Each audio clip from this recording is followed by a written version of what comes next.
સુરતના કોસંબા નજીક hit and રનની ઘટનામાં 2 લોકોના મોત થયા છે। મુંબઈ અમદાવાદ નેશનલ હાઈવે 48 પર અકસ્માત સર્જાયો હતો। બાઇક પર સવાર બંને યુવકો રોડ પર પટકાયા। ગંભીર ઇજાઓને કારણે બંને લોકોના ઘટના સ્થળે જ મોત થયા હતા।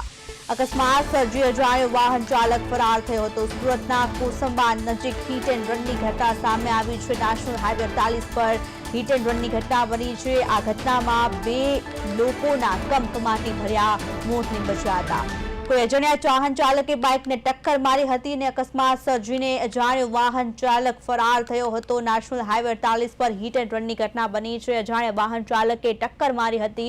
ટક્કર મારતા બાઇક પર સવાર 2 વ્યક્તિના ઘટના સ્થળે કમકમાટી ભર્યા મોત નીપજ્યા છે। નેશનલ હાઈવે 48 પરની આ ઘટના છે, જેમાં અજાણ્યા વાહન ચાલકે ટક્કર મારતા 2 યુવાનોના મોત નીપજ્યા છે। સુરતના કોસંબા નજીકની આ ઘટના છે, જેમાં હિટ એન્ડ રનની ઘટનામાં 2 યુવકોના મોત થયા છે। અજાણ્યા વાહન ચાલકે બાઇકને ટક્કર મારતા યુવકોના ઘટના સ્થળે મોત નીપજ્યા હતા અને અકસ્માત સર્જીને અજાણ્યો વાહન ચાલક ફરાર થયો હતો। સુરતના કોસંબા નજીક હિટ એન્ડ રનની ઘટના સામે આવી છે। નેશનલ હાઈવે 48 પર હિટ એન્ડ રનની ઘટના બની છે, જેમાં અજાણ્યા વાહન ચાલકે બાઇકને ટક્કર મારી હતી। ટક્કર મારતા વાહન ચાલક ફરાર થયો હતો। આ ઘટનામાં 2 વ્યક્તિઓના બાઇક ચાલકના ઘટના સ્થળે જ મૃત્યુ થયા હતા।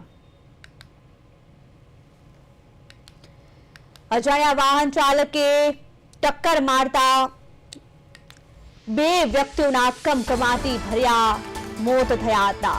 સુરતના કોસંબા નજીકની આ હિટ એન્ડ રનની ઘટના છે। નેશનલ હાઈવે 48 પરની ઘટના છે, જેમાં કોઈ અજાણ્યા વાહન ચાલકે અકસ્માત સર્જીને ફરાર થયો હતો અને આ ઘટનામાં 2 વ્યક્તિઓના મોત થયા છે।